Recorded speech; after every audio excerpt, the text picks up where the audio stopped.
வணக்கம் மக்களே. இனியான வீடியோ நம்ம என்ன பார்க்க போறோம்னா 99 கோல்ட் காயின் கிளப் அப்படின்ற ஒரு கதையை பற்றி தான் பார்க்க போகிறோம்.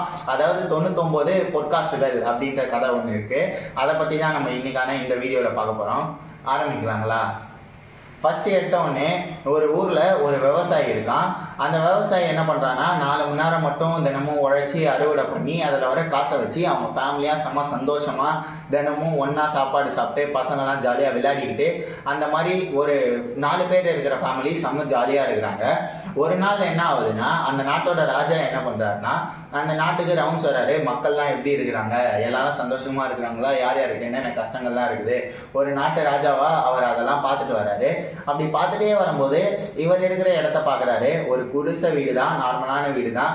அந்த வீட்டில் இருந்துட்டோம் அவங்க 4 பேரும் ஒன்றா உட்காந்து சாப்பிட்டுட்டு செம சந்தோஷமாக சிரிச்சுன்னு சாப்பிட்றத பார்த்த ராஜாக்கு, இவர் எப்படி என்கிட்ட அவ்வளோ காசு பணம் இருக்கு, ஆனாலும் நான் இவ்வளோ சந்தோஷமாக இருக்கவே இல்லை, இவர் காசே இல்லாத போதும் இவர் எப்படி இவ்வளோ சந்தோஷமாக இருக்கிறாருன்ற மாதிரி கேள்வியை மந்திரி கிட்ட எழுப்புறாரு.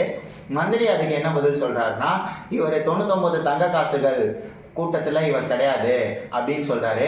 அப்படின்னா என்ன அப்படின்னு ராஜா கேட்கும்போது, மந்திரி இதை சொன்னால் உங்களுக்கு புரியாது, நீங்கள் ஒரு 99 தங்க காசுகள் என்கிட்ட கொடுங்க, நான் உங்களுக்கு பண்ணி காட்டுறேன் ப்ராக்டிக்கலா அப்படின்ற மாதிரி சொல்ல, ராஜா 99 தங்க காசுகளை எடுத்து மந்திரி கீழே தராரு.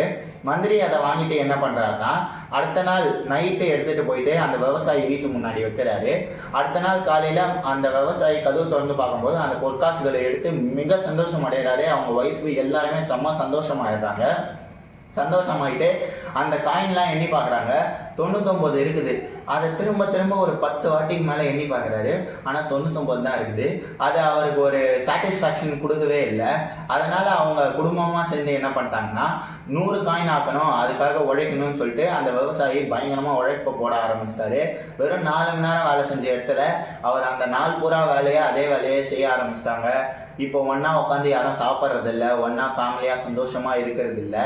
அவர் அந்த ஒரு தங்க காசை சம்பாதிக்கணும் அப்படின்ற எண்ணத்தில் போனதுலேருந்து இவங்க குடும்பத்துக்குள்ளே இருந்த அந்த இன்னர் பீஸ் அது கொஞ்சம் கொஞ்சமாக கலைய ஆரம்பிச்சிச்சு, கொஞ்சம் கொஞ்சமாக விட்டு போச்சு.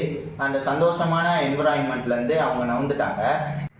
இதுக்கப்புறமேட்டுக்கா இந்த மொத்த கதையும் பார்த்த ராஜாக்கு அப்போதான் புரிய வருது, பணம் இல்லாத போதும் அவங்க சந்தோஷமா இருந்தாங்க.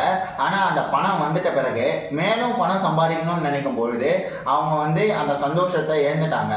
இதுலேருந்து என்னோட பாயிண்ட் ஆஃப் வியூ, நான் சொல்ல வர கருத்து என்னன்னா, நம்ம கிட்ட இருக்கிறத வச்சு நம்ம சந்தோஷமா இருந்துக்கணும். இல்லாத ஒன்றத்தை நம்ம ஓவரா சேஸ் பண்ணும்போது நம்ம பக்கத்துல இருக்கிற சின்ன சின்ன சந்தோஷங்களை நம்ம பெருசா மிஸ் பண்ணிடுறோம். அந்த சின்ன சின்ன சந்தோஷங்கள் தான் எதிர்காலத்துல மிக பெருசா மாறும். அதை புரிஞ்சிக்காம நம்ம அந்த ஃபோக்கஸ்டா போகும்போது நம்ம சின்ன சின்ன சந்தோஷங்களை மிஸ் பண்ணிடுறோம். அவ்வளோதான். இதுக்கு மேலே எதுவும் சொல்றதுக்கு இல்லை. வரட்டா?